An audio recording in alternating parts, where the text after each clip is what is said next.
Hello, this is day 40 of reading one canto of the Divine Comedy every day. We are on Purgatorio, Canto 6, which I will read from the Longfellow translation before giving some quick comments. Whene'er is broken up the game of Zara, he who has lost remains behind despondent, the throes repeating, and in sadness learns. The people with the other all depart. One goes in front, and one behind doth pluck him, and at his side one brings himself to mind. He pauses not, and this and that one hears. They crowd no more to whom his hand he stretches, and from the throng he thus defends himself. Even such was I in that dense multitude, turning to them this way and that my face, and promising I freed myself therefrom. There was the Aretine, who from the arms untamed of Jean de Taco had his death, and he who fleeing from pursuit was drowned. There was, imploring with his hands outstretched, Frederick Novello, and that one of Pisa, who made the good Marzucco seem so strong. I saw Count Orso, and the soul divided by hatred and by envy from its body, as it declared and not for crime committed, Pierre de la Brosse, I say, and here provide, while still on earth, the Lady of Brabant, so that, for this, she be of no worse flock. As soon as I was free from all those shades who only prayed that someone else may pray, so as to hasten their becoming holy, began I. It appears that thou deniest, O light of mine, expressly in some text, that orison can bend the decree of heaven. And nevertheless these people pray for this. Might then their expectation bootless be? Or is it to me thy saying not quite clear? And he to me, my writing is explicit, and not fallacious is the hope of these, if with sane intellect 'tis well regarded. For top of judgment doth not veil itself, because the fire of love fulfills at once what he must satisfy who here installs him. And there, where I affirmed that proposition, defect was not amended by a prayer, because the prayer from God was separate. Verily, in so deep a questioning do not decide, unless she tell it thee, who light twixt truth and intellect shall be. I know not if thou understand. I speak of Beatrice. Her shalt thou see above, smiling and happy, on this mountain's top. And I, good leader, let us make more haste, for I no longer tire me as before, and see, e'en now the hill a shadow casts. We will go forward with this day, he answered, as far as now is possible for us. But otherwise the fact is than thou thinkest. Ere thou art up there, thou shalt see return him, who now hides himself behind the hill, so that thou dost not interrupt his rays. But yonder there, behold, a soul that stationed all alone is looking hitherward. It will point out to us the quickest way. We came up unto it. O Lombard soul, how lofty and disdainful thou didst bear thee, and grand and slow and moving of thine eyes. Nothing whatever did it say to us, but let us go our way, eyeing us only after the manner of a couchant lion. Still near to it Virgilius drew, entreating that it would point us out the best ascent, and it replied not unto his demand. But of our native land and of our life it questioned us, and the sweet guide began. Mantua, and the shade, all in itself recluse, rose towards him from the place where first it was, saying, O Mantuan, I am Sordello, of thine own land. And one embraced the other. Ah, servile Italy, grief's holstery, a ship without a pilot in great tempest.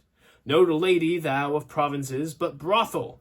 That noble soul was so impatient, only at the sweet sound of his own native land, to make its citizen glad welcome there. And now, within thee, are not without war thy living ones, and one doth gnaw the other of those whom one wall and one fosse shut in. Search, wretched one, all round about the shores thy seaboard, and then look within thy bosom, if any part of thee enjoyeth peace. What boots it, that for thee Justinian the bridle mend, if empty be the saddle? If well thou hearest what God teacheth thee, behold how fell this wild beast has become, being no longer by the spur corrected, since thou hast laid thy hand upon the bridle. O German Albert, who abandonest her that has grown recalcitrant and savage, and oughtest to bestride her saddle-bow, may a just judgment from the stars down fall upon thy blood, and be it new and open. that thy successor may have fear thereof. Because thy father and thyself have suffered, by greed of those transalpine lands distrained, the garden of the empire to be waste. Come and behold Montecchi and Capoletti, Monaldi and Filippeschi, careless man, those sad already, and these doubt depressed. Come, cruel one, come and behold the oppression of thy nobility and cure their wounds, and thou shalt see how safe is Santa Fiore. Come and behold thy Rome, that is lamenting, widowed, alone, and day and night exclaims, My Caesar, why hast thou forsaken me? Come and behold how loving are the people, and if for us no pity moveth thee, come and be made ashamed of thy renown.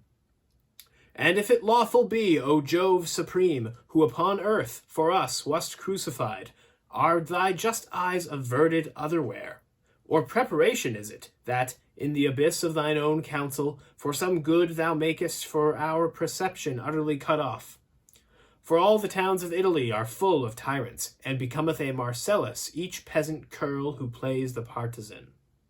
My Florence, well mayest thou contented be with this digression which concerns thee not, thanks to thy people who such forethought take.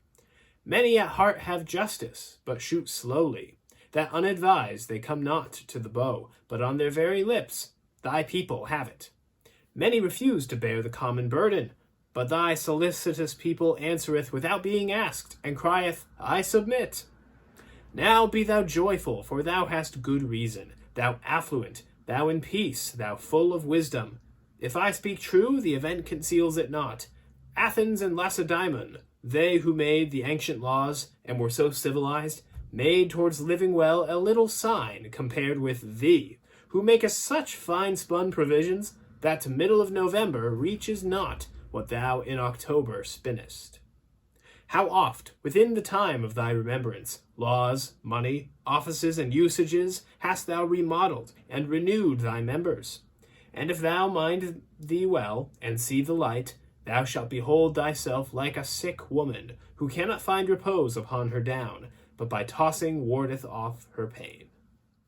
So as the souls of the late repentant, whose lives ended in violence, continue to crowd around Dante, continually asking him to please let people know on earth that they should be praying for them, he calls over to Virgil and says, hey, didn't you write somewhere in your poetry, in your verses, that it is impossible for prayers to bend divine justice? So is there any point to what these souls are asking me?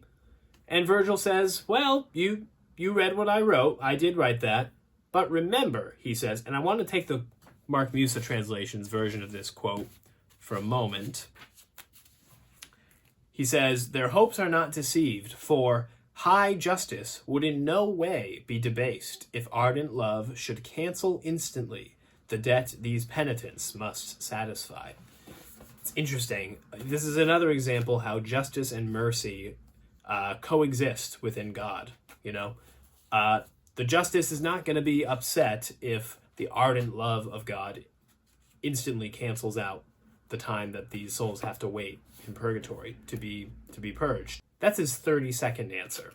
And unfortunately, he doesn't have a longer one because, as Mark Musa points out, this, forgiveness, especially in regards to not just forgiveness, but purgation in purgatory and the effect that prayers have on that, that's something that requires an understanding of grace, which is something that Virgil is not acquainted with. So he says, you should ask Beatrice when you see her. She's going to be at the top of the mountain.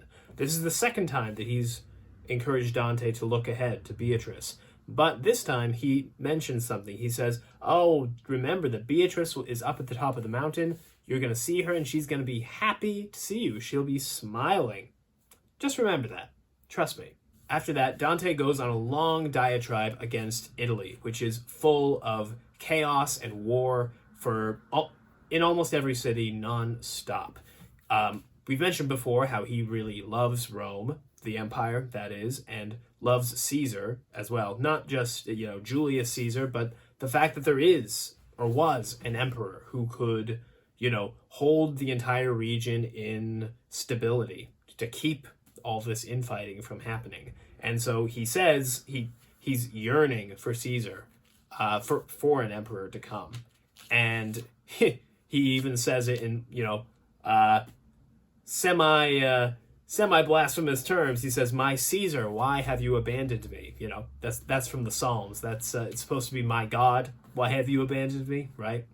And yet he also has a heavy injunction against the church here, who he thinks has taken up too much of the reins of temporal power, and as a result is partly responsible for the chaos. He thinks that if the church just kept to itself at this time in history, whereas political leaders, like, an emperor, which is what he wants, minded everything else, then it would be much better. And lastly, he just, rips into Florence, who can't keep its shoes tied for more than a couple seconds. He even says, whatever laws they make in October are completely done by November. So, yeah, Dante writes the Divine Comedy as many, many, many things, but one of the main purposes is definitely a scathing rebuke of Italy, and especially of Florence, for all of the political behavior going on there. That's all for today, though. I'll see you tomorrow.